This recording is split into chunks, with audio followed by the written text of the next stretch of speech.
Hello, my name is Cole Hornaday and welcome back to the Panel Jumper.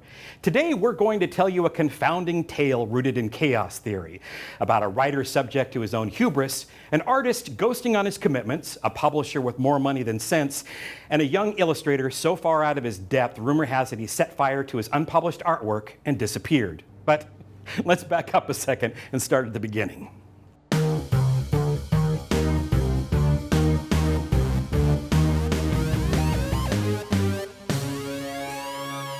It's said that if you want to make God laugh, tell him your plans. An axiom to which comic book rock star Alan Moore paid little heed when in the late 1980s he trumpeted his forthcoming 12-part series Big Numbers as his magnum opus. In the eyes of many, Moore's hubris was not entirely unfounded. Upon his arrival on the British comic scene in the late 1970s, Moore established himself as a non-traditional storyteller of particular brilliance. By the mid-1980s, he contributed to the literary advancement of American comics with efforts like his revamp of DC's Swamp Thing and his visionary deconstruction of the superhero genre, Watchmen. Watchmen broke industry sales records, revolutionized publishing models, and has never gone out of print. And thanks to DC's hinky contract with Moore and artist Dave Gibbons, ownership of the work will never revert back to the creators because the publisher is still suckling that cash cow's sweet teat, though the milk soured for its author long ago. Deeply disenchanted with corporate superhero comics, Moore decided to take his sizable profits from Watchmen and explore ways to elevate the medium through independent publishing. In 1988, Moore, along with his wife Phyllis and their domestic partner Deborah Delano, established their independent publisher, Mad Love. Big Numbers would be their debut effort. Comic books are a medium that still hasn't produced its Citizen Kane of comics, or its Mona Lisa, or its Swan's Way. But that's not to say it's not capable. Cue divine laughter. Go for Manager Mike. Oh my God, Manager Mike. Oh, hey, Carol. Are you out and about? Yeah, I'm heading to Comic Extension right now. I don't know if you've checked your social media feed, but there's some real weird stuff happening out there. What do you mean weird stuff is happening? Clumps of locusts, showers of stone, fish falling from the sky. Are you getting enough sleep? Because waking dreams can happen when you're severely sleep deprived. It can really skew your... Weird stuff. Check. I'll be there in 20 minutes, barring a shower of blood. Make that 30 minutes.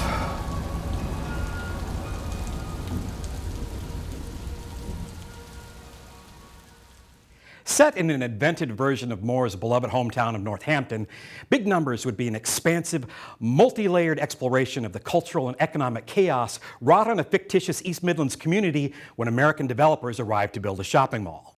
With this seemingly unremarkable plot, Moore planned to explore our doomed quixotic drive to form a coherent narrative from incoherent elements and reflect the vast complexity of our universe. Let's talk big concept. Contrary to Newtonian physics, we do not live in an ordered universe. Ours is not a reality defined by determinism. We cannot, nor were we ever meant to predict the outcome of an event because the outcome is and always will be unpredictable. Possibilities split into even more possibilities. This is the gist of chaos theory. That being said, mathematics is the language of nature, and everything around us can be understood through patterns. The challenge comes in identifying those patterns. That takes smarts. More smarts than required for a fine arts degree, let me tell you.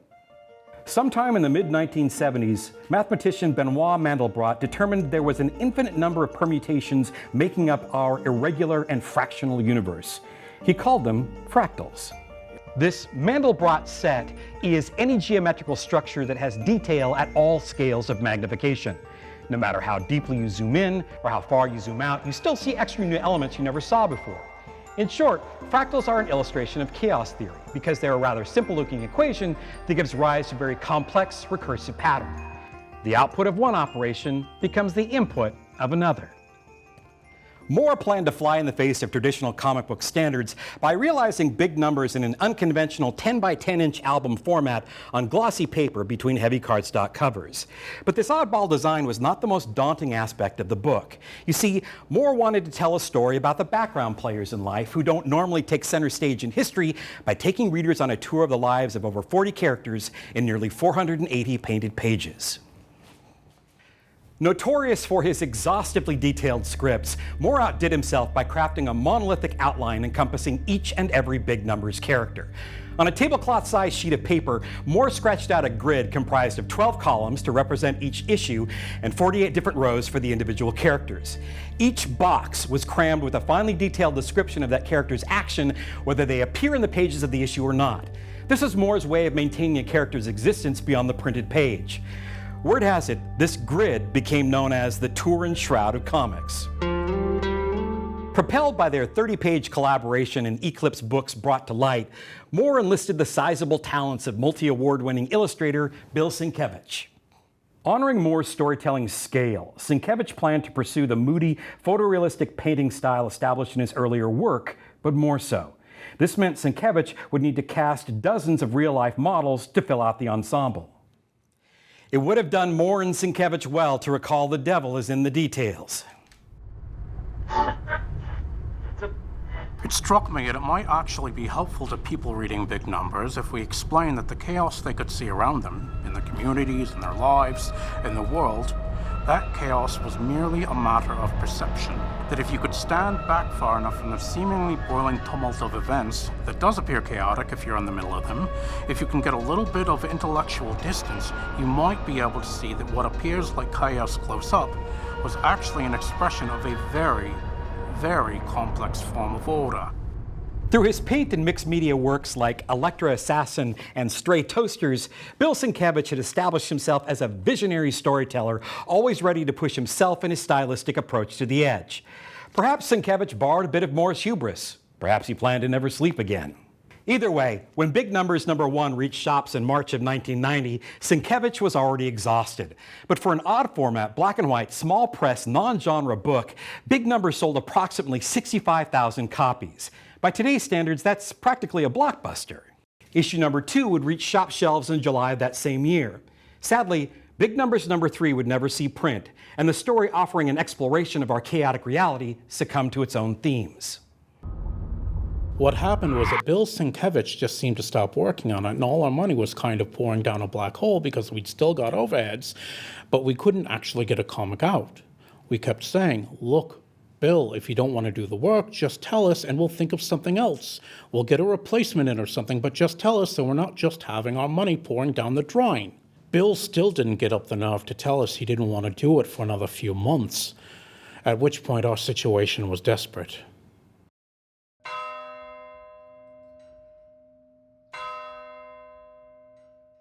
And all that Watchmen money was about to run out.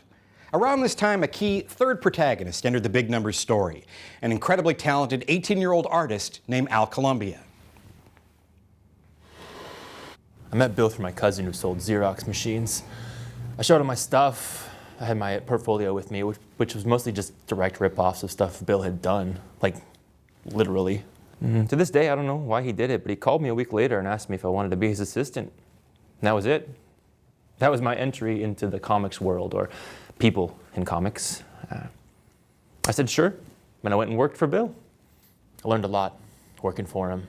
I learned stuff that to this day artists don't know about or don't know how to use. Real sorcery tricks. I definitely picked up the wand when I shouldn't have. Sadly, enlisting Al Columbia as his apprentice did little to alleviate Sienkiewicz's stress and anxiety. It also became painfully clear the themes of Big Numbers were a mirror upon his own life. Big Numbers became my life. Not just the series that Alan and I were attempting, but Big Numbers, the actual petri dish of real-life chaos. I'd lost a parent. A relationship began a new one. And a world away, Moore was experiencing similar domestic strife. Phyllis and Deborah felt it was time to dissolve their throuple and left town with Moore's 2 children. Even I'm not exactly sure how they're supposed to be connected. The relationship was totally open. It wasn't some drunken threesome at a party. It was a pretty emotional situation, and it ended just as explosively as you might expect. Still, I was prepared to see if Big Numbers could be rescued. The output of one operation becomes the input of another. Enter Teenage Mutant Ninja Turtles co-creator Kevin Eastman and his new creator-owned imprint, Tundra Publishing. Hoping to ensure the completion of Big Numbers, Eastman offered to shoulder the financial burden of Moore's mad love, starting with Big Numbers number 3. Unfortunately, Eastman's creative enthusiasm and abundance of Ninja Turtle cash could not compensate for his lack of publishing experience when he returned from San Diego Comic-Con with several dozen new projects under his arm.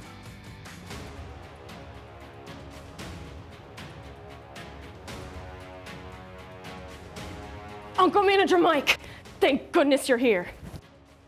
Nephew Steve, what are you doing here? It's not safe. Nowhere is safe, Uncle Manager Mike. And I think it's all my fault. All of 2020? That's a lot to place on your little shoulders, Nephew Steve. No, I mean this fresh hell craziness. It all started when I opened this box. Is that an official J.J. Abrams mystery box? I ordered it off the back of a magazine. Great Gulasarian, you're not ever supposed to open one of those things. It only brings about disappointment, tragedy, and questionable reboots of beloved franchises. Why couldn't you just order like a mini submarine or a darling monkey? This was cheaper and I wouldn't have to feed it. The artwork for issue number 3 never reached the printer. Why the artwork itself caused such tremendous consternation to Moore and Eastman remained a mystery to readers for decades until photocopied proofs of unknown provenance were posted for auction on eBay in 2009. Moore confirmed the artwork's authenticity after it was purchased and gave his approval for the pages to be shared over the web. Struggling to remain committed to the project, Sienkiewicz decided to abandon his photorealistic painted imagery for a more scratchy, cartoonish, pen and ink approach.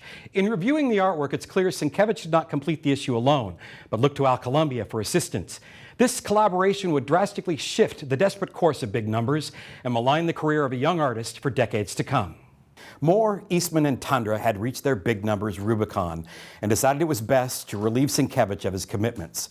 Shockingly, they turned to Al Columbia to complete the 10 remaining fully painted issues. They wanted the 4th issue of Big Numbers back in the style of the first 2, which I was happy to do when I was 19, but a year later when we finally got things underway, I thought, oh God, how did I get myself into this?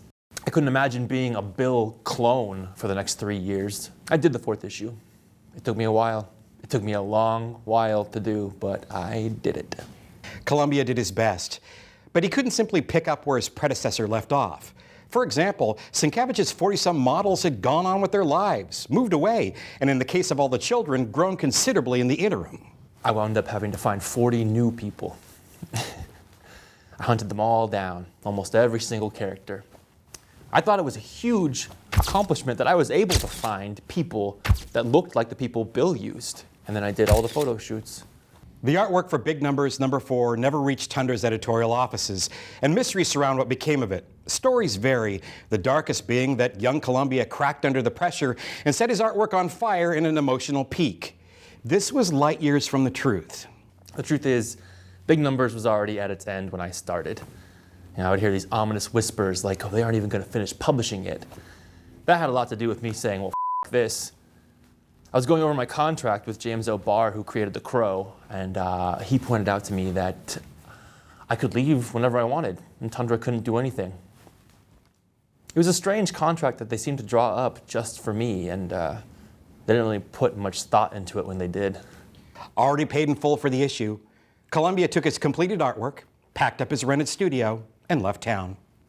I didn't burn the artwork. I didn't tear it up. I turned it into something different.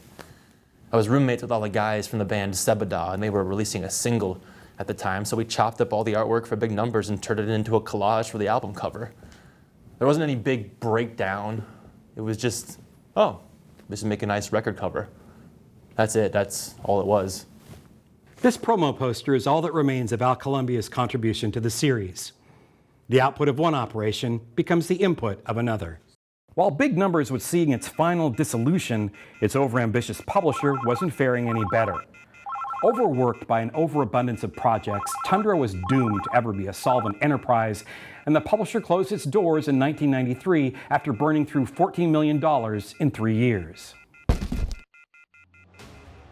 That vortex, it's gonna inhale everything. This is all my fault. Crummy things happen, Nephew Steve. But anything done can be undone. And anything undone can be done again. I don't know what that means. Give me the Abrams box. It's empty. That's good. When I opened it, all these terrible things came out. No, Nephew Steve, chaos is just part of reality. And the Abrams box is just a highly collectible reminder that we should always expect the unexpected. Okay, but what do we do now?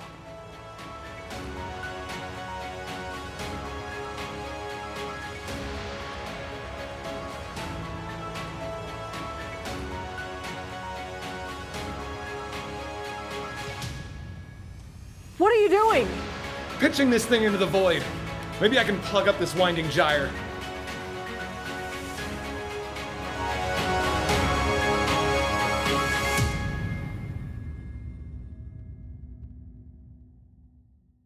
You did it, Uncle Manager Mike.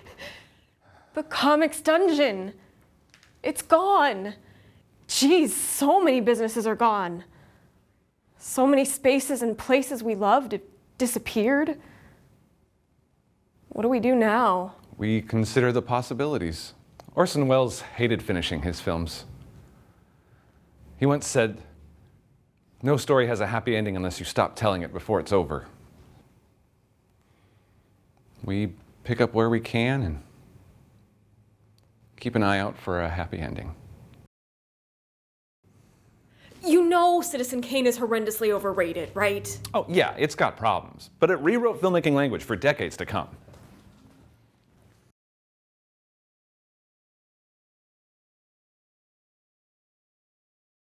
Logistically speaking, Big Numbers was a nightmare for the two gifted artists who attempted to bring it to life. Sienkiewicz would later admit his stumbling blocks were mainly his own. As Moore's writing was so brilliant, the artwork had to be in service to the story.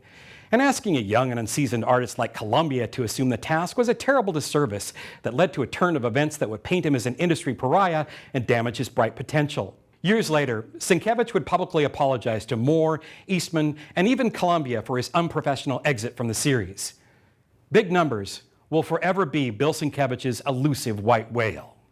To this day, I've lamented that Alan and I never finished the series. I actually literally can't stomach the thought of it remaining a hole in our creative lives, certainly in mine. And to be honest, not a week goes by that I don't think about completing it, about contacting Alan and saying, "Adult here, what say you? Let's kick out the jams."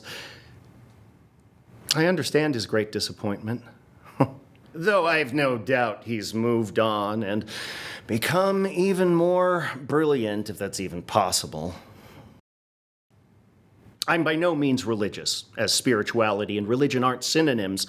Even so, I'm praying I'm older, wiser, perhaps even better than I was those many years ago. I wonder what the world would look like if we gave Big Numbers another shot. As for Moore, the chaotic output of the Big Numbers project simply became the input of his creative process going forward. For his genre fans, Moore's deep dive into neo-paganism was befuddling, but for those who followed his exploration of psychogeometry and his fondness for ripping up the metaphorical flagstones of a space to reveal its pulsing innards, have found great rewards in his ever-expanding narratives. Big Numbers may have died on the vine, but Moore has never stopped tilling the fertile soil of his Northampton home for enthralling explorations of history and urban fantasy, as found in his first novel, Voice of the Fire, and later in his 600,000-word Joycean epic, Jerusalem. Like Orson Welles' Don Quixote or Mozart's Requiem, we are forever captivated by unfinished works of art and take great pleasure in speculating over what might have been. Collectors still happily scramble to get their hands on any remnants of Big Numbers, as indicated by the escalating value of issues 1 and 2 on the secondary market and the astronomical prices Sienkiewicz's unused cover art has fetched at auction. Some comic book scholars claim the plot of Big Numbers is Alan Moore's allegory for his relationship to the American comic book industry, an allegory that was never completed. The shopping mall was never built, the community was never turned inside out, but we can still see how the output of one operation becomes the input of another. Alan Moore has proven himself a creator whose numbers exist outside the boundaries of his former works, numbers that expand into greater realms of possibility. Thank you for watching. We'll see you next time on The Panel Jumper.